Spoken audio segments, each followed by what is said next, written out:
Iran और Israel के बीच चली 12 दिनों की जंग जो है वो खत्म हो गई है, लेकिन अभी भी सवाल पैदा हो रहा है कि खामेनेई की तरकश में क्या अभी भी तीर बचे हैं कि वो सीधे तौर पर इजराइल को एक बार फिर से और अमेरिका को एक बार फिर से चेतावनी दे रहे हैं। अब ऐसा क्यों मैं कह रही हूँ, दुनिया गोल है में आज के इस एपिसोड में आपको यही बताएंगे, यही डिकोड करने की कोशिश करेंगे कि खामेनेई जिनकी उम्र 83 साल की है, उनका एक वीडियो सामने आया है। उस वीडियो में खामेनेई की तरफ से क्या संदेश दिया गया है वो आपको हम बताने की कोशिश करेंगे। दरअसल आपको बता दें, ईरान के सर्वोच्च नेता आयतुल्ला अली खामेनेई का एक प्री रिकॉर्डेड वीडियो सामने आया है जो 12 दिन की इजराइल ईरान जंग के बाद उनकी पहली सार्वजनिक उपस्थिति थी। यानी कि पहली बार उनका ये वीडियो सामने आया है। इस पूरे जंग के दौरान तो नहीं आया, लेकिन उसके बाद आया। इस वीडियो में 83 साल के खामेनेई ने अमेरिका इजराइल को एक बार फिर से कड़ी चेतावनी दी है। कतर के अल उदैद एयरबेस पर ईरान के हमले को अमेरिका के चेहरे पर उन्होंने करारा तमाचा बताया और भविष्य में और हमलों की उनकी तरफ से धमकी दी गई है।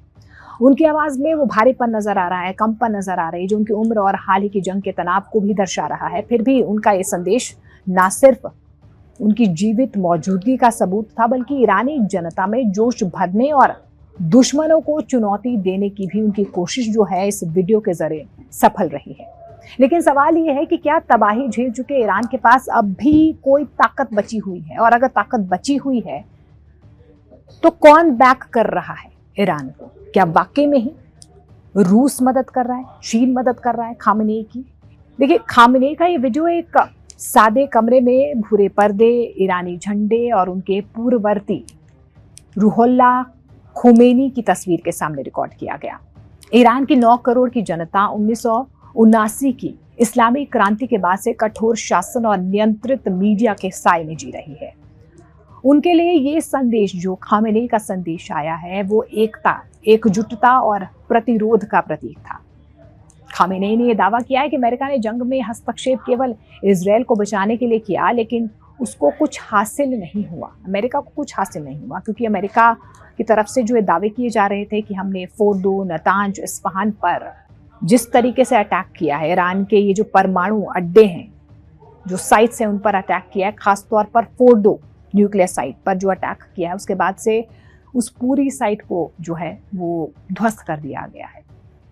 लेकिन इस बीच ईरान बार बार ये दावा कर रहा है कि इससे पहले कि अमेरिका हम पर अटैक करता, जो यूरेनियम एनरिचमेंट उनकी तरफ से इकट्ठा की गई थी, जो संवर्धन था, उसको वहाँ से हटा लिया गया था। अब एक बार फिर से ईरान ने ज़रूर संकेत दिए इस वीडियो के जरिए। खामेनेई ने ये स्पष्ट शब्दों में संदेश देने की कोशिश की है कि अमेरिका के महत्वपूर्ण ठिकानों तक अब भी ईरान पहुँच सकता है। ये कड़ी चेतावनी इस वीडियो में दी गई है। आपको याद ही होगा कतर में किस तरीके से अमेरिका के एयरबेस पर अटैक किया गया ईरान की तरफ से। जब एक दिन पहले अमेरिका की डायरेक्ट एंट्री इस जंग में हो गई थी, उसके बाद ईरान ने पलटवार किया, रिटेलिएट किया, और उसके बाद दोनों के बीच जो है सीज फायर हो गया। साफ तौर पर इस वीडियो में देखा जा रहा है कि खामेनेई किस तरीके से थके हुए भी नजर आ रहे हैं, कमजोर नजर आ रहे हैं, उनकी आवाज में भारीपन है, शब्दों में वो अटकते हुए नजर आ रहे हैं। लेकिन ये संदेश कहीं ना कहीं काफ़ी है ईरान के लोगों में जोश भरने के लिए। उनकी जो दृढ़ता है, जो डिटर्मिनेशन है कि अमेरिका और इजराइल जो उन्हें रोकने की कोशिश कर रहा है, ख़ास तौर पर जो परमाणु बम की बात कही जा रही है, जो यूरेनियम संवर्धन उनके पास है, उसे रोकने का जो प्रयास इजराइल और अमेरिका की तरफ से किया जा रहा है, उस छवि को इस वीडियो में और ज़्यादा मजबूत किया गया है कि अकेले खामेनेई ने कहीं ना कहीं अमेरिका और इजराइल दोनों को पटखनी देने की कोशिश की है। 13 जून आपको याद होगा, जब इजराइल की तरफ से ईरान के परमाणु ठिकानों, सैन्य कमांडर्स पर हमले किए गए थे, उस वक्त खामेनेई सार्वजनिक तौर पर नजर नहीं आए थे। बार बार इजराइल की तरफ से, अमेरिका की तरफ से दावा किया जा रहा था कि हमें पता है कि खामेनेई कहाँ पर छिपे हुए हैं।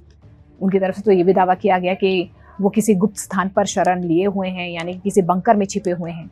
लेकिन अब उनकी जो उपस्थिति है, जो ये वीडियो सामने आया है, उनके स्वास्थ्य को लेकर, उनके ठिकाने को लेकर जो अटकलें चल रही थी, उन्हें कहीं ना कहीं अब खारिज भी इस वीडियो के जरिए किया जा सकता है। इस वीडियो में ये भी दर्शाने की कोशिश की गई है कि जो उनकी मौजूदगी को लेकर अटकलें थी, कि क्या वाकई में ही उन तक पहुंचने की कोशिश इजराइल और ईरान की तरफ से की गई है। अब इस वीडियो के जरिए कहीं ना कहीं वो सब बातें जो हैं वो बेमानी बनती हुई नजर आ रही हैं, क्योंकि सार्वजनिक तौर पर उनकी तरफ से ये संदेश सामने आया है और उन्होंने ये भी संदेश देने की कोशिश की है कि अब भी ईरान जो है उनके नियंत्रण में है।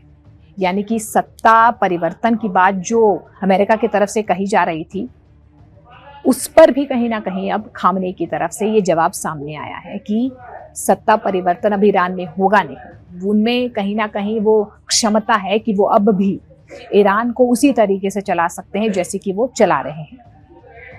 लेकिन उनकी आवाज में थकान थी, कंपन थी।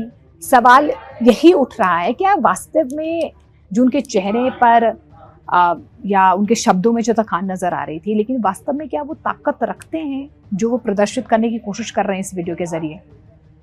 हालांकि देखिए, ट्रंप अभी भी दावा कर रहे हैं कि अगले हफ्ते अमेरिका और ईरान के बीच बातचीत हो सकती है। सीज फायर के बाद ये पहली बातचीत हो सकती है। हालांकि ईरान की तरफ से कोई पुष्टि नहीं की गई है। खामेनेई का ये संदेश न सिर्फ उनकी जीवित मौजूदगी का जवाब है, बल्कि ये भी संकेत दे रहा है कि वे ईरान को एकजुट रखने और अपने शासन को मजबूत करने के लिए तैयार हैं। खबर तो ये भी आ रही है कि जिस तरीके से अमेरिका ने कहा कि उन्होंने B-2 बॉम्बर फाइटर जेट से ईरान के जो फोर्डो न्यूक्लियर साइट्स हैं उन पर बमबारी की, उन्हें ध्वस्त कर दिया। अब ईरान एक बार फिर से उसी फोर्डो न्यूक्लियर साइट पर काम करना ईरान की तरफ से शुरू कर दिया गया। यानी कि जो परमाणु कार्यक्रम जिसके लिए ये पूरा युद्ध छिड़ा था, उसे एक बार फिर से जीवंत करने के लिए ईरान ने काम करना शुरू कर दिया। सैटेलाइट तस्वीरें सामने आई। सैटेलाइट तस्वीरों से खुलासा हुआ है कि ईरान ने फोर्डो न्यूक्लियर साइट के आसपास मलबा हटाने का काम शुरू कर दिया है। मरम्मत करने का काम जो है तेजी से आगे बढ़ रहा है और तस्वीरें ये भी बता रही हैं कि ईरान हर कीमत पर परमाणु बम बनाने पर आमादा है और यही वजह है कि उस युद्ध के बावजूद दोबारा तेजी से अपने परमाणु कार्यक्रम पर काम कर रहा है। अब सवाल ये है कि ईरान को मजबूती कौन दे रहा है, कौन ताकत दे रहा है? क्या चीन से उसे ताकत मिल रही, क्या रूस से उसे सहायता मिल रही? क्योंकि यही कहा जा रहा था कि जंग के दौरान इजराइल पर जिस तरीके से बैलिस्टिक मिसाइलें दागी गईं, करीब करीब उनमें कई ऐसी मिसाइलें थी जिन्होंने इजराइल के आयरन डोम को भेदने में वो सफल रही हैं। बार बार ये कहा जा रहा था कि इजराइल के पास कुछ ऐसे आयरन डोम्स हैं जिनसे मिसाइलों को इंटरसेप्ट किया जा सकता है, हवा में ही मार गिराया जा सकता है। लेकिन इजराइल का डिफेंस सिस्टम जो है वो फेल हुआ है, इसमें कोई दो राय नहीं है। वहीं इजराइल जो है कई मोर्चों पर युद्ध भी लड़ रहा है, जैसे यमन के हूती हो गए, हमास हो गए, लेबनान के हिजबुल्ला हैं। हालांकि देखिए, साफ तौर पर इस जंग में उनकी डायरेक्ट मौजूदगी तो नजर नहीं आई, लेकिन इजराइल इन मोर्चों पर भी, आपने गाजा के हाल देखे, आपने लेबनान के हाल देखे, किस तरीके से ये तमाम इलाके जो हैं वो मलबे में तब्दील हो चुके हैं। और क्या वाकई में ही जिस तरीके से भीषण इजराइल और ईरान के बीच जंग चल रही थी, आने वाले वक्त में क्या इसी तरीके की तस्वीरें सामने आ सकती थी? और यही वजह रही कि अमेरिका की तरफ से हस्तक्षेप किया गया, इन समूहों को कमजोर करने की कोशिश की गई और उसके बाद सीज फायर कर लिया गया। हालांकि अभी भी देखिए, ईरान ने साफ तौर पर संकेत दे दिए हैं। इस वीडियो के बाद तो यही साफ हो रहा है कि ईरान अभी भी अपने परमाणु कार्यक्रम पर जो है वो काम करेगा। अमेरिका अपना राग अलाप रहा है। इजराइल की तरफ से कह दिया गया है कि सीज फायर का अगर उल्लंघन हुआ तो हम भी मुंह तोड़ जवाब देंगे। अभी फिलहाल ये आग शांत है, लेकिन चिंगारी दोनों तरफ से भड़क रही है। ऐसे में सवाल ये पैदा हो रहा है कि क्या वाकई में ही ये सीज फायर जो है वो बरकरार रहेगा या आने वाले वक्त में कुछ और बड़ा हो सकता है। दुनिया गोल है कि इस एपिसोड में आज के लिए बस इतना ही। नमस्कार।